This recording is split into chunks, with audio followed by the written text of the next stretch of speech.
भारत के लोगों से अगर आप इजराइल और ईरान इन दोनों में से किसी एक देश को चुनने को कहेंगे तो ज्यादातर लोग बिना सोचे समझे इजराइल का नाम लेंगे। लेकिन भारत सरकार के लिए किसी भी एक देश को चुन पाना ये थोड़ा मुश्किल होता है। सरकार की काफी सारी डिप्लोमेटिक मजबूरियां होती हैं जिनकी वजह से एक बैलेंसिंग अप्रोच लेकर चला जाता है। एंड इजराइल और ईरान के बीच भारत सरकार जो बैलेंस बनाकर चल रही है, दोनों ही देशों को इंपॉर्टेंस दी जा रही है, ये चीज ईरान की सरकार को काफी अच्छी लग रही है। दरअसल ईरान के भारत में एम्बेसडर की तरफ से काफी सारी इंपॉर्टेंट स्टेटमेंट्स आई हैं जिनमें उन्होंने भारत को थैंक्स यानी कि धन्यवाद भी कहा है और भारत से मदद भी मांगी है। ईरान के भारत में एम्बेसडर इराज इलाई ने सबसे पहले तो ब्रिक्स संगठन को लेकर भारत को थैंक्स यानी कि धन्यवाद कहा है।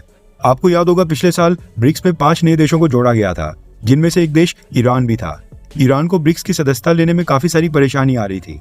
ईरान की अर्थव्यवस्था क्योंकि अमेरिका और वेस्टर्न देशों के सैंक्शंस के कारण काफी नाजुक दौर से गुजर रही है। ना ही कोई जीडीपी ग्रोथ रेट देखने को मिल रही है, ना ही ट्रेड में कोई बढ़ोतरी हो रही है। इसी वजह से ईरान के लिए काफी इंपॉर्टेंट था ब्रिक्स संगठन को ज्वाइन करना।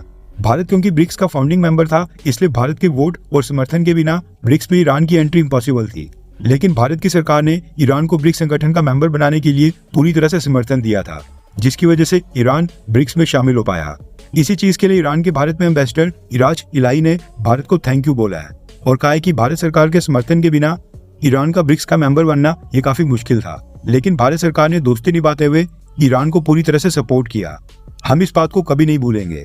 आगे उन्होंने कहा कि यूनाइटेड नेशन जनरल असेंबली की साइडलाइंस के ऊपर दोनों देशों के लीडर्स के बीच कोई भी बायलैटरल मीटिंग नहीं हो पाई थी, लेकिन हम कोशिश कर रहे हैं कि आगे जो रशिया के कजान में ब्रिक्स समिट होना है उसकी साइडलाइंस के ऊपर भारत के प्रधानमंत्री मोदी जी और ईरान के प्रेसिडेंट के बीच एक बायलैटरल मीटिंग हो पाए ताकि ईरान और भारत के संबंधों को और भी बेहतर किया जा सके।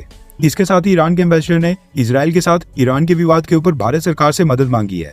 ईरानियन एम्बेसडर ने कहा कि ईरान तो इजराइल को एक देश के तौर के ऊपर मान्यता ही नहीं देता है, इसलिए ईरान और इजराइल के बीच इस समय कोई भी डिप्लोमेटिक टॉक्स या फिर मीडिएशन इस समय नहीं चल रही है। न ही ईरान और इजराइल की सरकार के बीच कोई मैसेजेस एक्सचेंज हो रहे हैं। मैं यहाँ पर कहना चाहता हूँ कि भारत ग्लोबल साउथ में लीडर का रोल प्ले कर रहा है। ग्लोबल साउथ के देशों को भारत लीड कर रहा है और भारत के इजराइल और ईरान दोनों देशों के साथ काफी अच्छे संबंध है। इसलिए ईरान चाहता है कि भारत की सरकार इजराइल के ऊपर अपने इन्फ्लुएंस का इस्तेमाल करके इजराइल को ये समझाने की कोशिश करे कि इजराइल डीएस्केलेट करे। ये जो सिचुएशन इस समय मिडिल ईस्ट में चल रही है, ये ना इजराइल, ना ईरान और ना ही ग्लोबली बाकी सभी देशों के लिए बेनिफिशियल होगी। इससे नुकसान ही होगा। भारत ने अमेरिका के सैंक्शंस के बाद ईरान से क्रूड ऑयल परचेज करना बंद कर दिया था और साल 2019 से पहले भारत ईरान से $10 बिलियन के आसपास का क्रूड ऑयल हर साल परचेज करता था। इसके ऊपर ईरान के एम्बेसडर ने कहा कि भारत हमारा बहुत ही अच्छा दोस्त है और दोनों देशों के काफी ऐतिहासिक संबंध है। मैं खुद भारत के विदेश मंत्री जयशंकर सर के साथ क्लोज टच में हूँ। ईरान पूरी तरह से समझता है कि भारत क्यों नहीं आज की डेट में ईरान से क्रूड ऑयल परचेज कर रहा है। हम इसके ऊपर भारत को इंसिस्ट भी नहीं करते हैं, यानी इसके ऊपर ज्यादा जोर भी नहीं देते हैं, क्योंकि हम भारत की ऑयल कंपनीज को कोई नुकसान पहुंचाना नहीं चाहते हैं।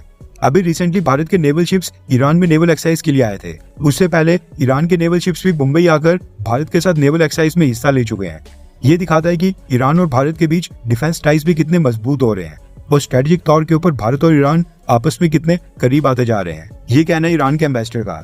इसके अलावा भी ईरान के एम्बेसडर ने काफी बकवास की, लेकिन जो मेन पॉइंट्स थे वो मैंने आपको बता दिए हैं। बकवास इसलिए क्योंकि ईरान के एम्बेसडर ने अपनी स्टेटमेंट्स में हिजबुल्लाह, हमास और हूतीस जैसे आतंकी संगठनों को समर्थन दिया।